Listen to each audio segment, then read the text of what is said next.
Today we're talking about affordable family meals, which kind of relates to Affordable Nutrition, which is a book by Jessica Bauman. So it's all about how to eat healthy on a budget.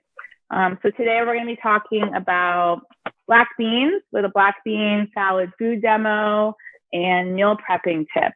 So pretty simple, but really easy and effective ways to save money and also eat healthy. So welcome to Bauman, our first Bauman Wellness Week. We are more than halfway done, I think. We have programs that run through Sunday. So please head over to baumanwellness.com to check out all of our free programs.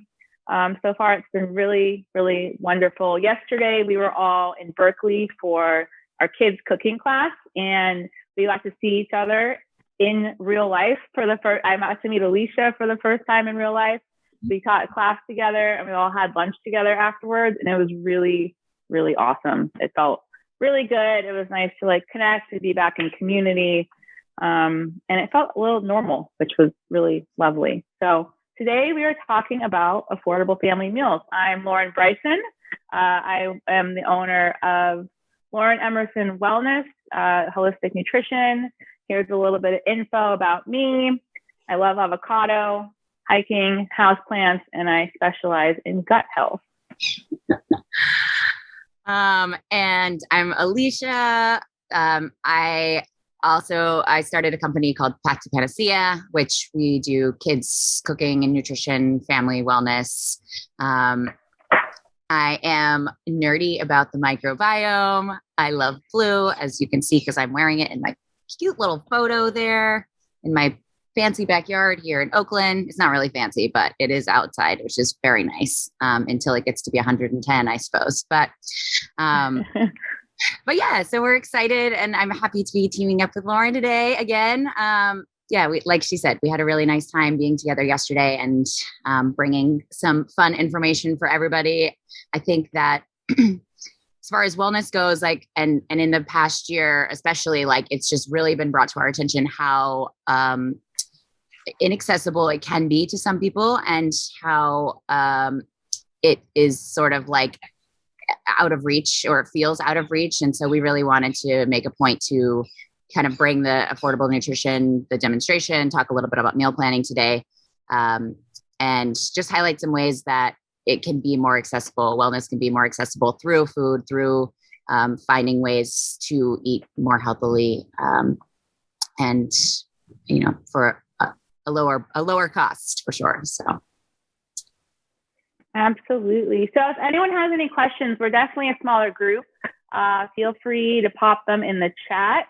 There's also going to be a little bit of group discussion, and there will be some time for any other questions at the end of class.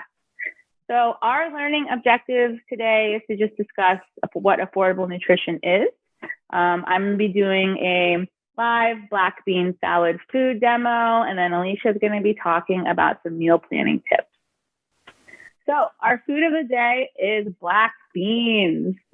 I chose black beans because they are nutrient dense, moderately priced, and easily accessible.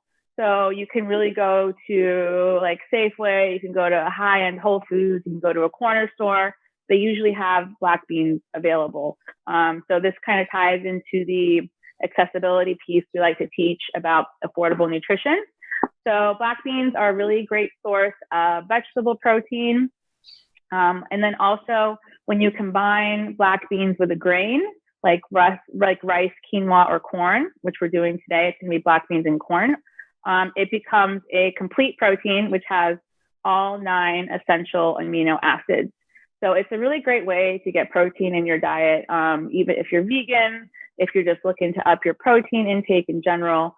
So black beans are a really great source of protein. Most legumes in general actually are. Black beans are also a great source of fiber, both soluble and insoluble. Fiber is important for many, many, many reasons. They can help reduce the risk of heart disease and high blood pressure. It's really important for healthy gut function in general. Fiber also can help balance blood sugar, and it can also normalize cholesterol levels. So fiber is a really important piece of our daily intake. And in general, most people don't get enough fiber. So black beans are a really great way to get some fiber into your diet. Black beans are super high in different minerals, specifically folate, manganese, iron, and magnesium. Black beans are also, so you guys know that black beans come canned and they also can come dried. Does anyone have any preference on how you buy your black beans? Do you buy them dried? Do you buy them canned? Is there any difference in how we eat them? Does anyone have any thoughts on that? I buy them canned, especially from the Eden brand, because it is soaked before it was cooked, and it saves me time on cooking. And that way I will use them much more often. And also when they soak the beans before they cook them, they soak them in the seaweed. So you have all of the nutrients right there. So that's my preference, to cut down on cooking time. That's awesome. Yeah. So that kind of ties into a good teaching point. So soaking beans. So if you do buy dried beans, you always rinse and soak your beans. I mean, if you also buy canned beans, always rinse your beans, because there can be a little extra sodium or any extra kind of just extra things on your beans you don't want. So rinse your canned beans, rinse your dried beans. And then if you soak your beans, and like Irima said, add some seaweed. I always add kombu, which is a type of seaweed. So that can help absorb these things called oligosaccharides, which basically are the things that give you gas if you eat too many beans. So adding seaweed and soaking your beans can really help if you have a more sensitive digestive system. If beans can give you an upset stomach. And then also I always recommend try starting small. Like if beans do give you gas or give you an upset stomach, try like half a cup, see how it goes, and then increase it to maybe 3/4 of a cup and see how it goes. But adding seaweed when you're soaking beans is really great. Beans are low on the glycemic index. Who knows what the glycemic index is? Anyone? Something to do with lollipops, right? It's definitely related to sugar and that G word called glucose. So the glycemic index estimates how slowly or how quickly a food will raise a person's blood glucose levels after eating it. So since it's low on the glycemic index, it's slowly digested, which prevents a huge spike in blood sugar and then a crash in blood sugar. So you guys can Google like foods lower on the glycemic index. And if you eat those foods, they're a lot better at helping balance your blood sugar and kind of keeping stable energy throughout the day. So that's another fun tool I like to teach people about. And black beans are accessible and affordable. So I would love to hear a couple of comments on how you cook black beans, how different cultures use black beans. What is your favorite black bean dish you've ever had? I was just actually adding to the chat. Epazote is also an herb that's commonly used while cooking beans to help mitigate the after effects of gas. And it's really nice. It just very subtle herb. And I love the taste of the beans when I cook them versus not. That's awesome. I'm going to go look that up. Actually, I've never cooked with epazote before. So thank you for sharing that. You're welcome. It's common in like Central and Southern American cuisine. Is that where you often find epazote? Or where oh, you're muted. Like where do we find it? Yeah, any Central American. I live in Los Angeles, so any market, Latin market, Mexican market typically has them. So awesome. Yasi says heat beans with spices, paprika, garlic, cayenne, and cumin, and serve with tacos. Yum. Kaylee says on salads when I'm doing a no meat day. Absolutely. These are all really great ideas. Yeah, on the same topic on anti-flatulence, in Europe we use fennel and caraway seeds. Same effect. Cook with it, and then it kind of diminishes the flatulence that beans will naturally create. Awesome. Black beans make a really nice brownie, which sounds kind of weird, but just like the texture when you like kind of smash them, they add a lot of moisture. Sweet potato too. You can kind of use both of those in brownies, like in a gluten-free brownie. Oh, I would love to see that recipe. Ooh, I know. Send it over. Okay, I will. Kaylee says I've seen that on Pinterest. Mm-hmm. I'm going on Pinterest tonight. Oh my gosh. Like those mom things, like how to hide more protein in your kids' like food, like black bean brownies. But I was surprised. I was a little skeptical. I was like, I don't know about black beans in a brownie, but it turns out great. So sounds awesome. And then for anyone who just joined, I am going to put the black bean salad recipe in the chat. Alicia and I put both of them in earlier, but we want you guys to have them so you can cook later and send us photos. Honestly, you guys, this is one of the easier recipes I've ever done. And it's like a crowd pleaser. Like everyone just gets so excited about it. I think it's because of the salad dressing that we make with it too, but it's super fresh. It lasts forever and you can use it for breakfast, lunch, or dinner, really. And like the longer it sits, like the better it tastes, which is pretty cool. Lynette says, if you choose to soak and cook beans, cooking them in an instant pot can help reduce some lignans for those sensitive to lignans. Also a really, really excellent tip. Yeah. Mango bean salsa. Ooh, Nita, that sounds good too. Ooh, yeah. Yum. All right. So next up is I'm going to show you a quick little cost analysis of the black bean salad. So for all of our affordable nutrition classes, I would do a cost analysis of the food of the day. So I would go to usually 5 different stores and check out the cost of black beans, normally like Trader Joe's, Safeway, Whole Foods, Amazon, kind of like the most commonly accessible stores for people. And then I do a cost analysis of the actual black bean salad with all of the ingredients broken down by basic cost out the door. And then per serving though, so a serving of this is a cup, and per serving it came out to $1.24, which I thought was pretty cool for all the ingredients that are in there. All super fresh, tons of herbs and spices, which are so good for you. The black beans and the corn and the bell pepper and the lime.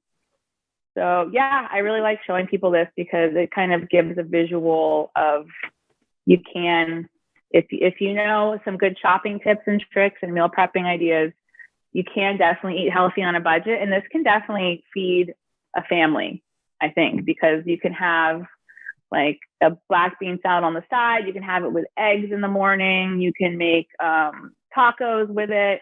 It's kind of, you can really kind of dress it up or dress it down based off of different days and what different people in your family prefer to eat. So let's get to this food demo. It's going to be a quick one. I have everything all set up. Cool. Okay, so we have, this is a whole can of beans. Black beans, I rinsed and soaked these. These are from Trader Joe's. They're organic. I always try to encourage organic if you can, but if not, conventional will do. But these, I think, were 99 cents from Trader Joe's for a can of organic beans. Not so bad. And then we have 1 cup of corn. Corn, I do always encourage people to buy organic just because of the GMOs in there. So this was frozen corn from Trader Joe's. And then here we have our red bell pepper. Who loves red bell pepper? We cooked with red bell pepper with kids yesterday and they all loved it, which was so impressive. I was pretty impressed with them. And then we have a half of a red onion and about 1 clove of garlic chopped.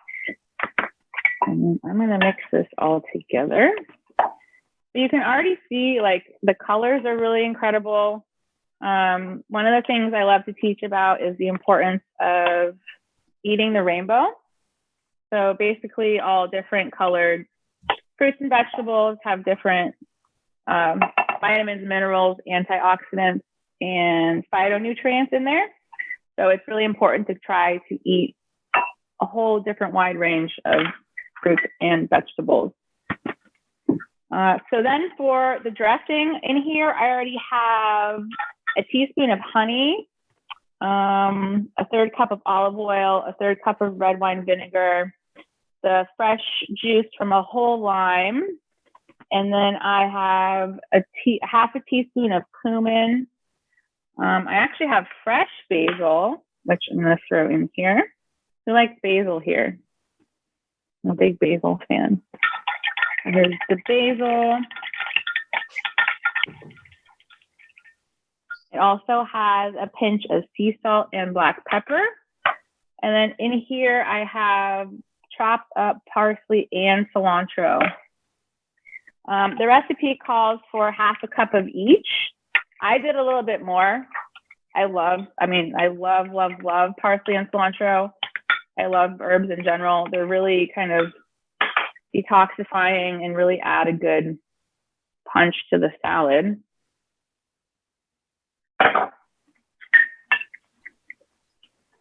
And then that's it. It's really just kind of a basic black bean salad, but the sweetness of the honey in the dressing cuts the tartness of the red wine vinegar. And then you have all of these fresh herbs and spices. And then you also have the crunchiness of the pepper and the corn. There you go. Mm. Are there any questions? We have a question about how long will this last in the fridge, Lauren? 3 to 5 days, definitely.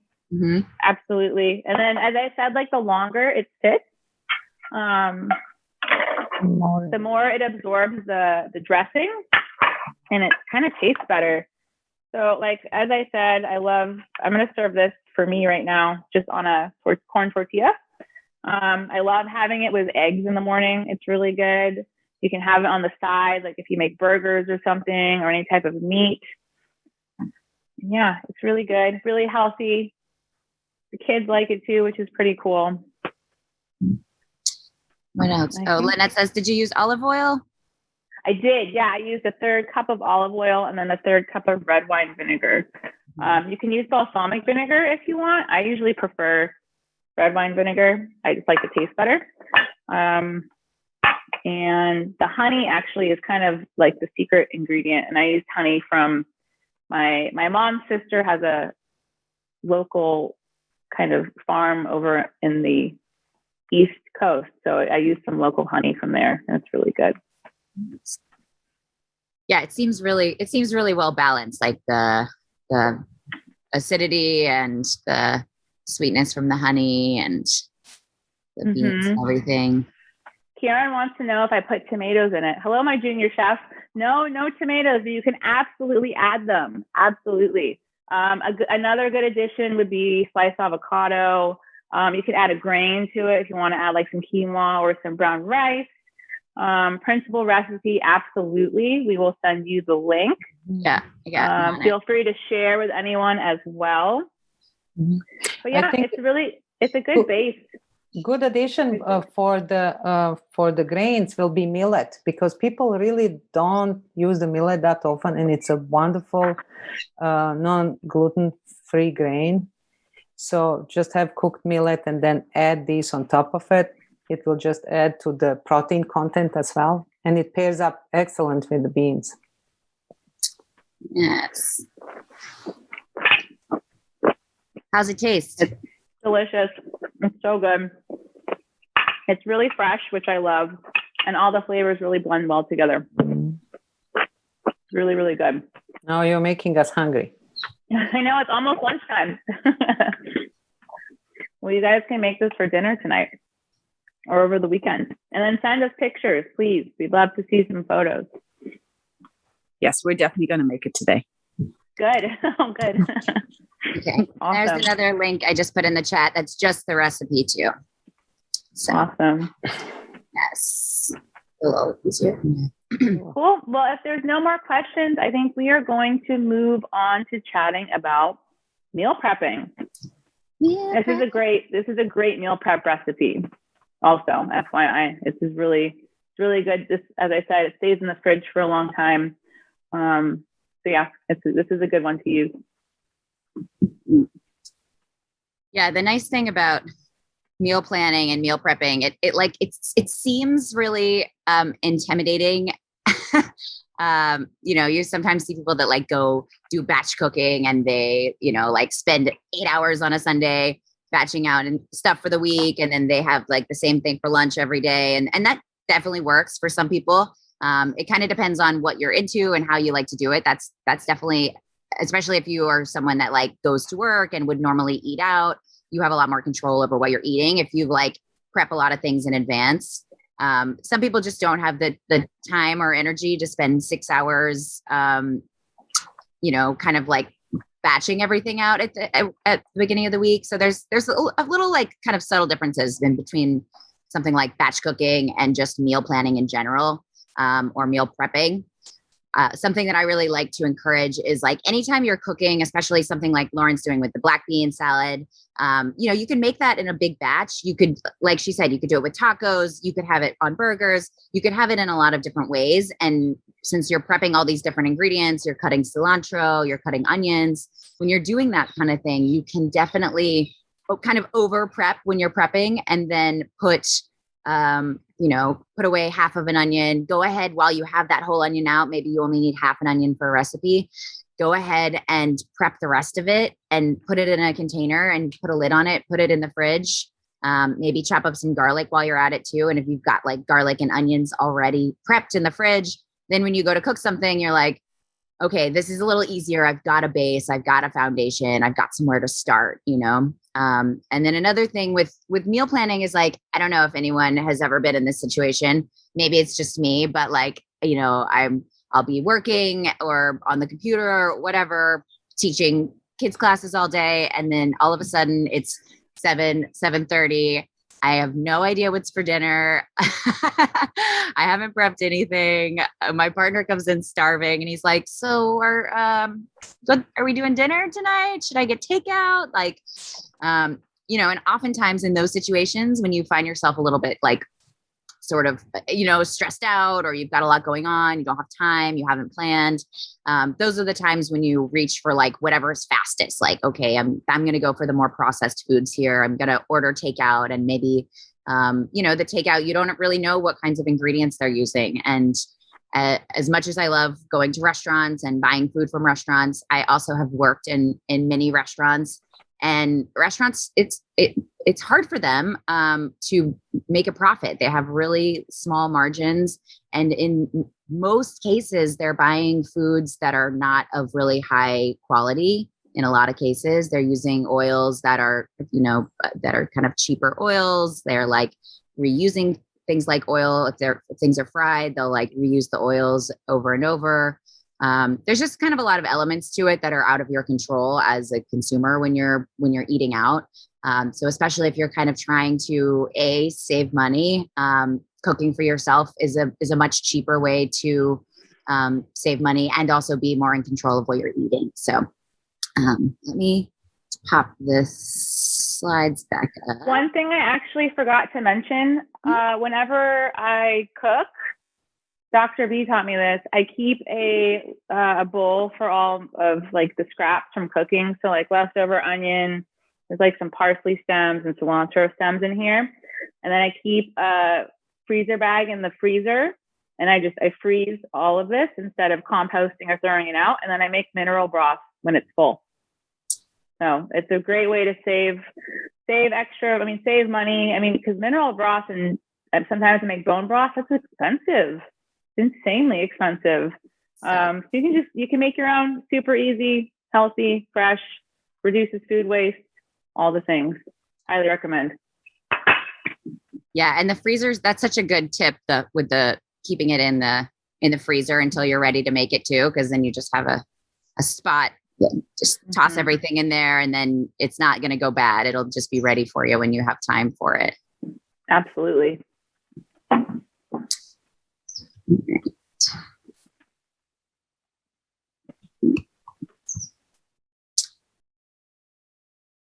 Sorry, get my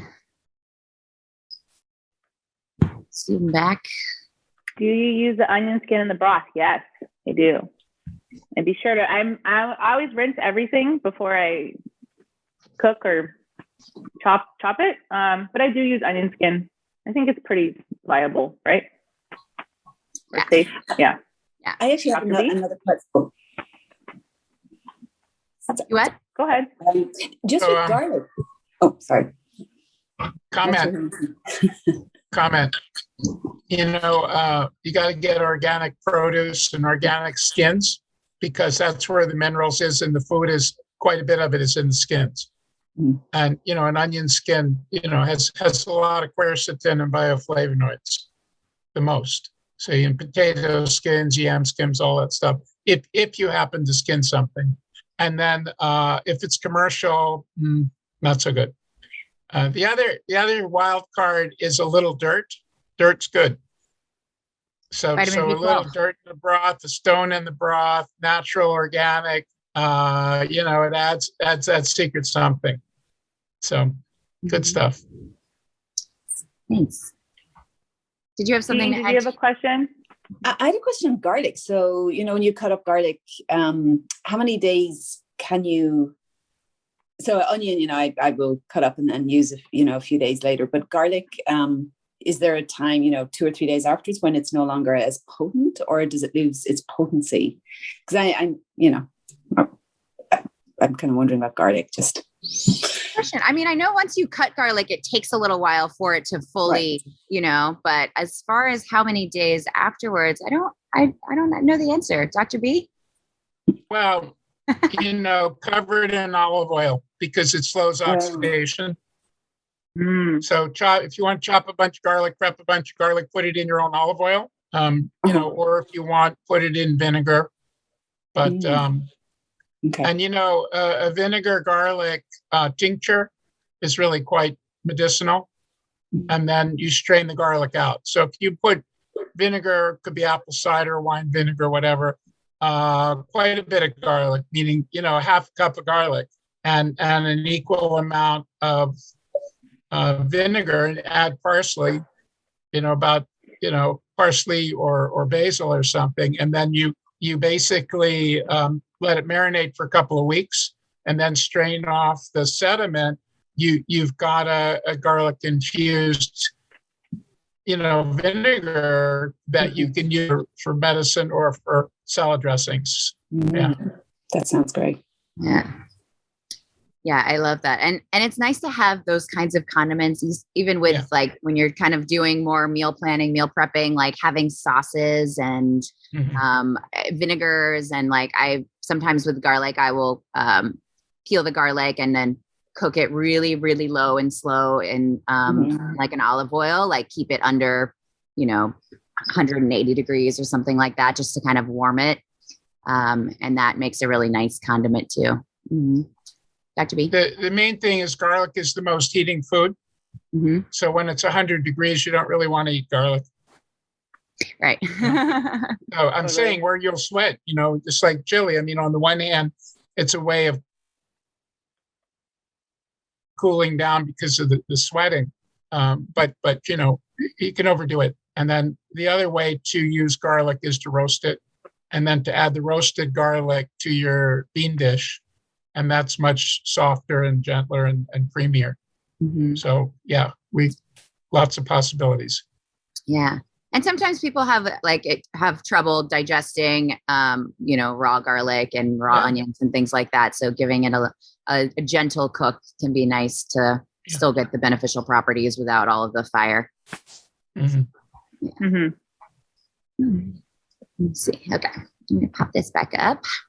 So, as we kind of transition a little bit into the meal planning and meal prepping, I think for it to feel, has anyone ever actually, before we dive into this, does anyone regularly do meal planning or any kind of meal prepping?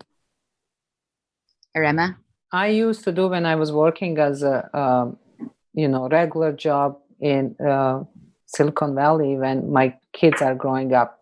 Absolutely, prepping saved me because I wanted my kids to have a cooked meals, and Saturday was the day for buying it and cooking it, and like you're saying, buying it in batch and cooking like 4 or 5 different meals, and then throughout the day, a week, adding some additional things to it. But absolutely, I use this technique. It works. That's how I survived. Yeah, especially when you've got mouths to feed. It's like, I know that that's been a really big struggle for families, especially since everyone's been at home. It's like you don't realize how many meals you are eating together at home until the whole family's at home all the time.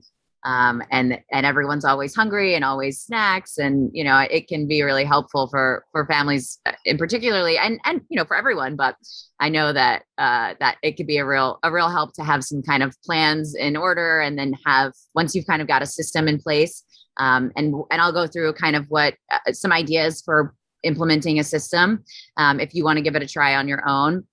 But yeah, once you have those kinds of things in place, then instead of at 7:30 or 8 o'clock at night, you're not going, ooh, I don't have anything for dinner, like, let's order takeout. You're like, okay, no, where's the list? Okay, today we're having this, and I'm using these 2 components that I actually prepped for dinner, on Sunday, and it's Tuesday now. Oh, and obviously it's Taco Tuesday. So clearly we're having tacos because it's Tuesday. So, things like that. Like you can kind of, I think, implement themes and stuff as well, which is nice to sort of help you when you get stuck. I think a lot of times with meal planning or meal prepping, and especially when people are kind of getting started, we're always inspired by, new recipes and Pinterest, and it can get kind of overwhelming to try new recipes all the time. Especially if you're just kind of getting into cooking. I recommend to sort of start slow, pick like 1 or 2 nights a week that you want to do meal planning or meal prepping. And, if you want to try a new recipe, like pick like 1 a week or something. Don't overdo it and do a brand new recipe that you've never tried before every night. Cause it's, once you start cooking it and you get comfortable with a recipe, then it gets easier. You kind of get the amounts. You don't have to dirty up as many dishes by doing all the measuring, because you kind of are like, you have a feel for how the way the process is going to go. But just like anything in life, it takes practice, and, kind of meal planning and prepping is one of those things that it does take a little time to kind of get used to a system and put it in place. But once you get in the flow, it really can simplify things. Like Ariana said, it can be super helpful. So the way that I've kind of made like a little sort of a checklist that you can go through, and in that little booklet that we shared that has the recipe, there's a little guide that you can actually fill out for yourself in there as well.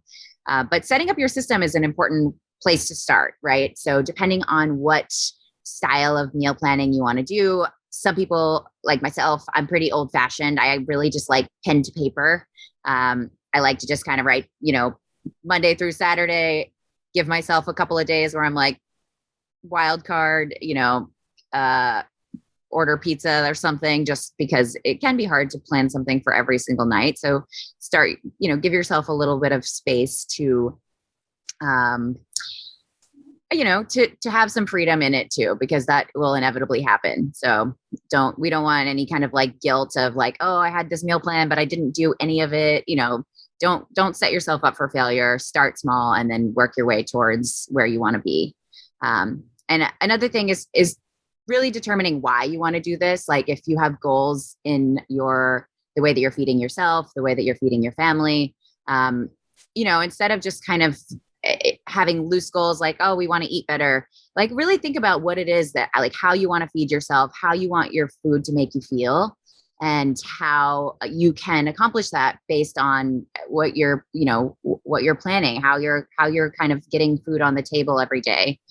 So coming back to that, like why and what you want to, where you want to be with your, with your diet is important too. Because when it gets a little bit hard or you have a few weeks that are tough, it's good to come back to that. So so yeah, if you are old fashioned, pen and paper is a great way to go.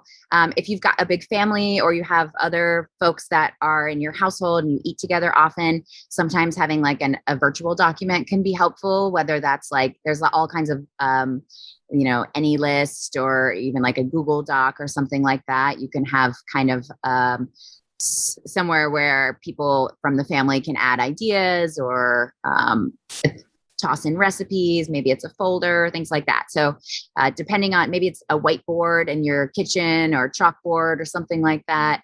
But somewhere where you know that you're kind of keeping your information for the week. Brainstorming theme nights. So does anyone have any thoughts or ideas for a fun theme night for a meal planning evening? So I'm a big proponent of the themes because when I just don't know, I'm like, I don't know what to do. Things like sheet pan meals, Indian. Dawn says taco bar. Taco bar. Liza says Indian. My first thought was like a meatless theme, like a vegan night. Mm-hmm. I'm personally not vegan, but just like fun, like meatless ideas. Nita says Mediterranean. Jean says salad Saturday. Ooh, that sounds good. These all sound good. Mm-hmm. Salad Saturday. Around here a lot, we do Super Sunday or soup and salad Sundays. And kind of think about, what your week looks like too, because that'll be something. Ooh, comfort foods. Love that also. Breakfast for dinner. Yeah, I'm here for it. Upside down day. Ones. What does that mean? Yeah. What does that mean, Dr. B? You flip your eggs. Well, it's just changed the rhythm around, It just, have pancakes for dinner and have, tacos for breakfast and stuff. I mean, we're all in such a terrible rut. People have their everyday, thing is just, play around. Mm-hmm. I got to tell a story. When I was a kid, I used to go to my grandma's every so often, and she's probably my age, and she would say, "Oh, I had such a big lunch today. Why don't we just have ice cream and cake for dinner?" And I was a kid. I go, right on, I'll have ice cream and cake, and that was it. That sounds awesome. Yeah, it was. It was fun. Made it fun to be with grandma too. I love Lynette just put an idea in the chat to choose an ethnic food and cook to music of that ethnicity to get in the mood. Oh, yeah. I love cooking to music. I always put on music when I get in the kitchen because, sometimes, especially if you cook a lot, like it can start to feel a little like a chore, and if you're the main person that cooks in your household, and everyone's just depending on you for food, you're like, yeah.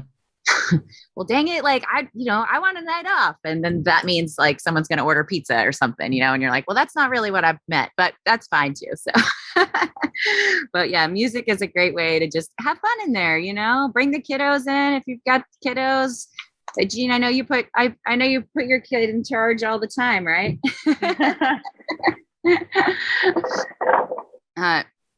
Yeah. And, I think that joy in the kitchen, however that comes, whether that's through music, whether it's using ingredients that you really like, whether it's having pizza, just bring joy to the kitchen as much as you can. And then you'll enjoy the whole process a lot more. So another thing when you're kind of starting out with meal planning is taking stock of what you already have. I don't know what your freezer looks like, but mine's got a lot of stuff in it. I try to label everything so that I know what it is, but sometimes the labels fall off and then you're like, what is that thing back there in the back of the freezer? And when you put it in the freezer, you put it in there because you're like, this is going to help me later because I'm going to just be able to pull it out and have it for dinner. So, before you plan your week, see what you've got, see what kinds of lettuces are in the back of your crisper drawer that are like kind of going bad. And, pull them to the front, think about the ways that you can use what you have and think about the things that you really need to use first, right? Because that's a whole nother, component of eating affordably is that food, not letting food go to waste.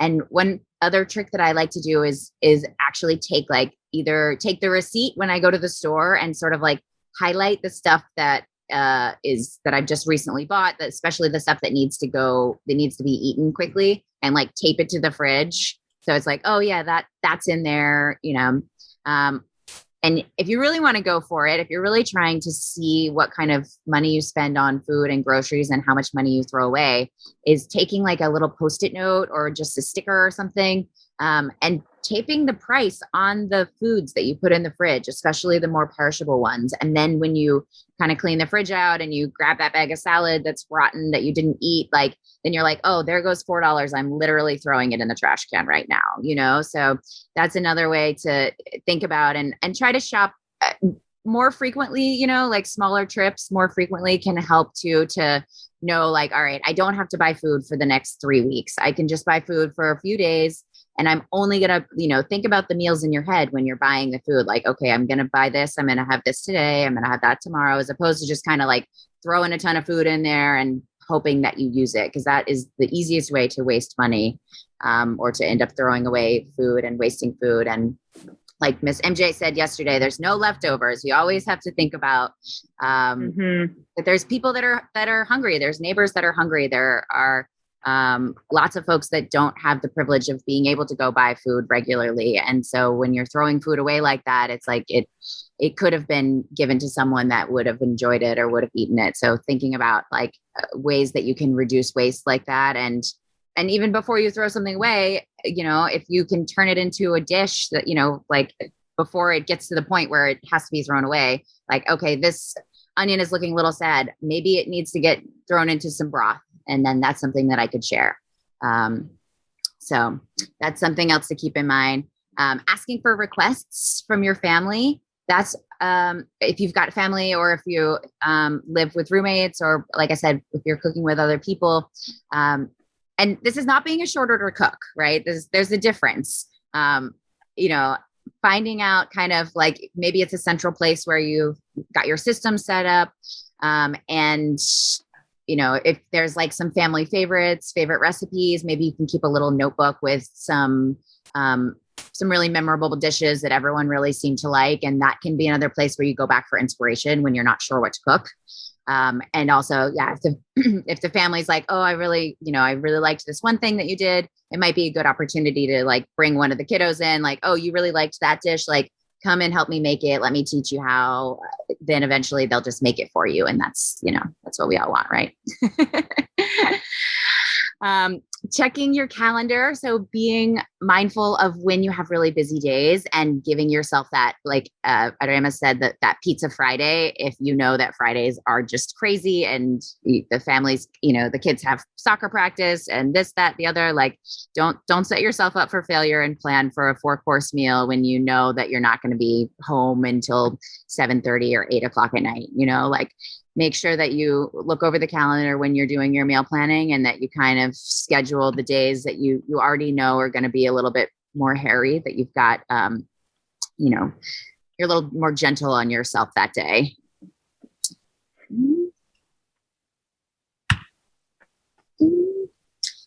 All right.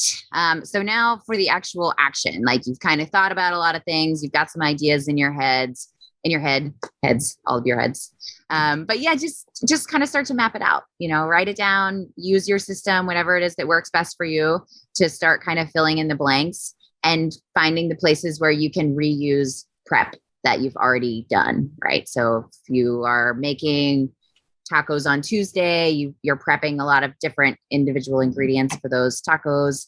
And, I sometimes even like my little prep containers that I have are like glass bowls with lids. So as I'm cutting and prepping, I'll put it all out in the glass bowls with the lids. And then when we're done, I can just take the lid, put it on, put it back in the fridge, and then it can come back out for a different meal tomorrow or the next day. So that's a nice kind of easy way to do it as well.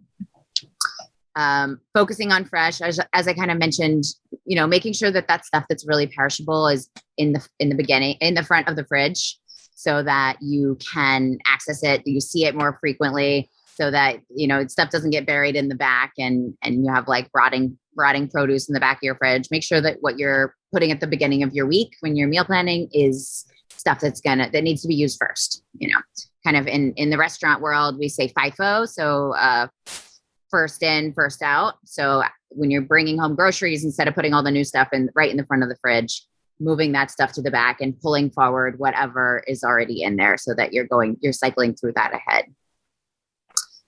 And as we mentioned a little bit, batching and planning ahead can be so helpful. Just looking for items that you can repurpose and reuse. And then the last kind of major point to it is to schedule it, find a time during the week that you are going to, commit an hour to like sit down to plan out your week. Not just that, but also the grocery shopping. That's something that we will have to do. I've kind of found that sometimes ordering some of the keeping your pantry well stocked can be really helpful as well.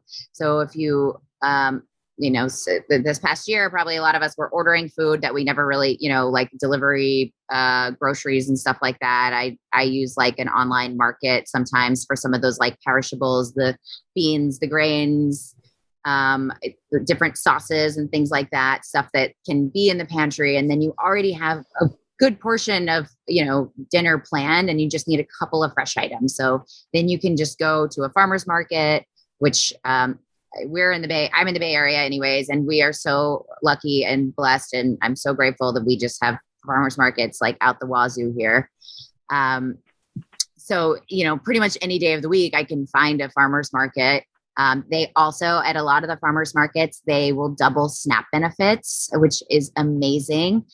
If check in with your local farmers market, because a lot of farmers markets are doing it now where you can take $10 out of your SNAP benefits, and then they'll give you $10 free to use at the farmer's market, which is a great way to help SNAP benefits to go further. And you get really fresh food and get to meet farmers, and farmers are also really happy to feed people, So I think that another great way, if you're struggling, if you're having a hard time finding fresh foods, if you can, and I know that there's also, it's hard to get to farmers markets, and certainly not all neighborhoods have farmers markets or markets with fresh food at all.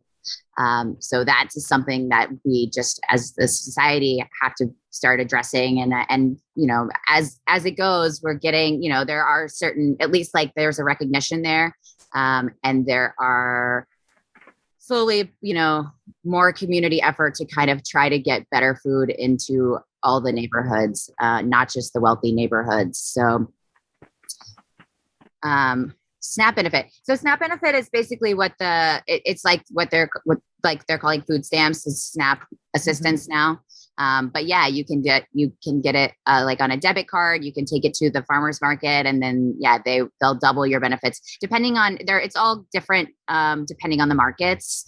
So each farmer's market is different. There's different organizations that run the markets and stuff, but definitely more and more I'm seeing at a lot of farmers markets, they're able to do that now, which I think is amazing. So then it's just a matter of getting to the farmer's market. So if you have the privilege of having a farmer's market, then you can connect in with a community that does not, offering a ride, like, hey, does anybody want to get to the market today? I'm going to go, hop in my car, and just finding ways to help others as well when we, when we have more of that privilege to be able to extend that to other people. So, is there any questions about meal planning, meal prepping? You can use that little workbook that you can download. I believe it's fillable. It should be. But if not, you can always print it out and kind of start to fill in a meal plan for yourself. It's got some other good, you guys all have really great theme ideas too. I'm going to totally save this chat because there's some amazing ideas for themes and ideas as well. So. Yeah, I love taco night idea. I'm going to do that for sure. And upside down night. You can kind of go wild with that. Fun. Yeah. I'm like upside down night. That sounds like I'm like trying to think of what, like pineapple upside down cake and breakfast for dinner and soup for breakfast and totally. Mm-hmm. Yes. So let's do a little group discussion. We have about 7 minutes left before 12 o'clock. I would love to just hear what you guys have to say. What meals do you cook with your family? What meal prepping techniques will you incorporate into your week?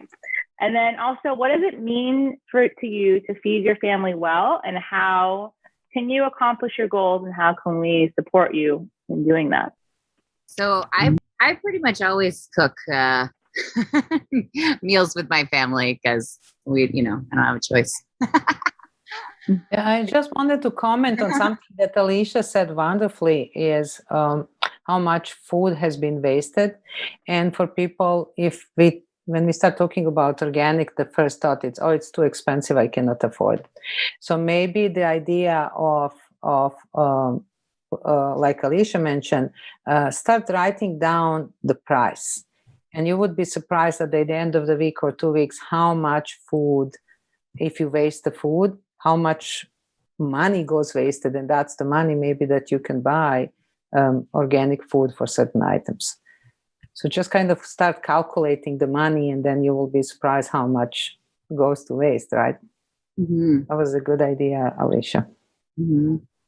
Yeah. And even like Lauren, how you kind of broke down the cost of the black beans, like being able to do that with food, because you think like, even looking at the original cost, you're like, $37, like for one meal, like that's, that might be like a budget for the week. But then when you look at all the different ingredients that you have and how many ways you can use those throughout the week, and like a lot of that cost was in the olive oil and the honey, which would last you for months, like, so being able to kind of think about how those costs can, if you're on a budget, like, okay, this week I'm going to buy olive oil, next week I'll buy honey, like some of those kind of staple, like, more expensive items, figuring out how to kind of slowly stock your pantry with those without feeling overwhelmed by having to get too much at once.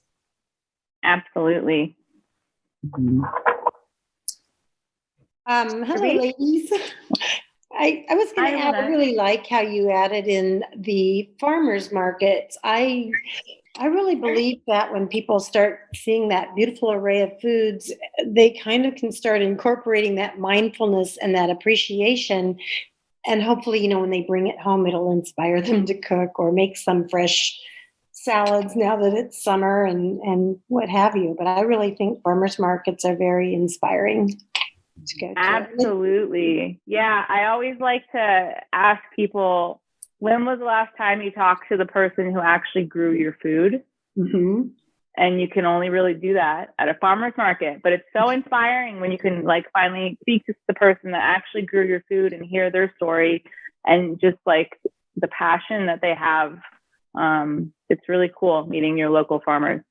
Yeah. And I love that they are starting to help with, the program for the food assistance, because everybody deserves to have healthy food, and that's really good to know about these things. I've been taking a personal interest in looking at assistance for people that are, that aren't as, that are challenged a little more financially, and trying to share, putting resources together for other people. And I think that's wonderful to hear. So thank you for sharing all of that. I love all your whole presentation's been great.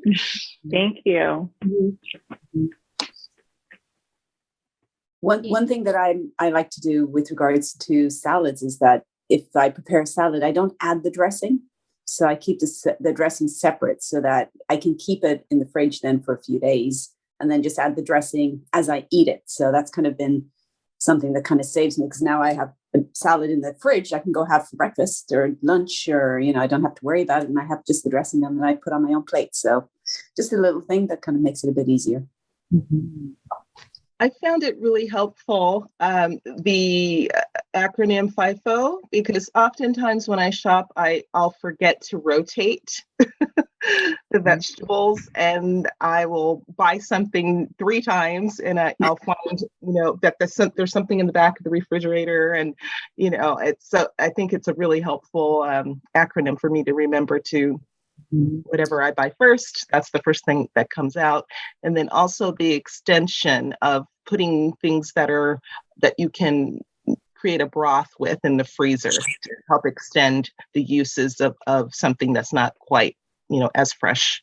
Mm-hmm. So, yeah, because you get excited about when you bring home something new, and Lynette, like you said, with the farmers market, it can be inspiring, and you're like, oh, everything looks so good, and you bring all this fresh stuff home, and then you get home and you're like, oh, but I still have like that stuff from my last trip that's still edible, but like doesn't look as good as this stuff. And then that's when you start using the new stuff, because you're like, well, this is new and fresh. And that also kind of helps you if you're in the habit of going to the market regularly, that you're like, okay, I know, the day before, 2 days before you're going to go to the market, you're like, all right, I got to use this stuff up so that when I bring the new stuff home, I can use the new stuff, because, we want to use the stuff that's as fresh as possible. So.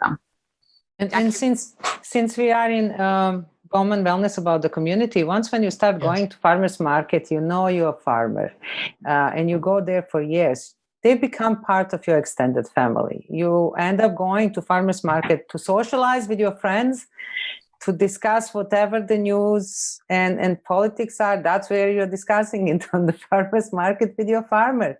So it becomes this big, huge extended community. And then farmers do have some of the produce that they're not best looking at the half of the price. They will save it for you. Or if you're a customer for years, you get at the special discounted price. So that all kind of counts, but it does become part of the community. And that's what we're all about, building the community with your local people, spend money in the local community, stays in the local community, benefits all of us. Mm-hmm. So I'm going to get a word in if I can. I've been raising my hand very politely, but can't get in, three things, I've been doing Friday night dinners now for quite a while. And I always have 2 seats at the table for people who don't usually come. So that way, if I want to invite one of you, I go, you want to come to one of our Friday night dinners? And you have the choice of bringing something or just hanging out with us, because when we cook, we always have plenty of food. And that is also family time. It's like the Shabbat in Jewish tradition. You're home, you light candles, you don't mess around with work, none of that. You just have a good evening together.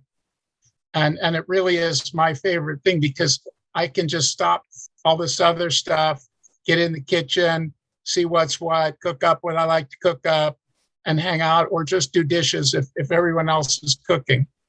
So that leads me to the second point, is cooking is a team sport. Everything is a team sport. So I unfortunately, women seem to get stuck with most of the work. And that's something that they can change rather quickly when they go, this is how we do it around here. And we all contribute in different ways. So let's talk about it, and let's show up ready to really, bring this love to the table through food. So that's, again, it's not just you're so smart and everybody says, yeah, cook for me, I really like it. You can just, no, it's got to be more, collaborative. And then the third thing is grow some plants, grow some herbs. You can put them on a window box. You can put them on a deck. You can put them in the garden. You can put them wherever you want to put them. But when you grow fresh plants, you're part of the process of life. And you watch your little plants grow, and you nip a few leaves, and you get excited when something seeds. I have a fennel plant growing outside that's 9 feet tall, and it's still good. I mean, it's crazy to have a fennel stalk that is just so tall. And it's just, it's like all the fennel you'd ever want. And I don't even know what the root would look like if I dug it up. So at some point I'll do that. But I think this thing about know your farmer is really great. And also don't say that you can't grow things or you're not a grower. We're in a new world where we have to grow, and we have to know where our food comes from, and really, be with it in ways, any small ways. This is really is a fun. good way, and that's affordable. Let me give a shout out before we leave. Let me give a shout out. Thanks so much to Lauren and Alicia. I love our team teaching methods. It's just really fun. And those of us who are out in the room, I look forward to you being part of the Bauman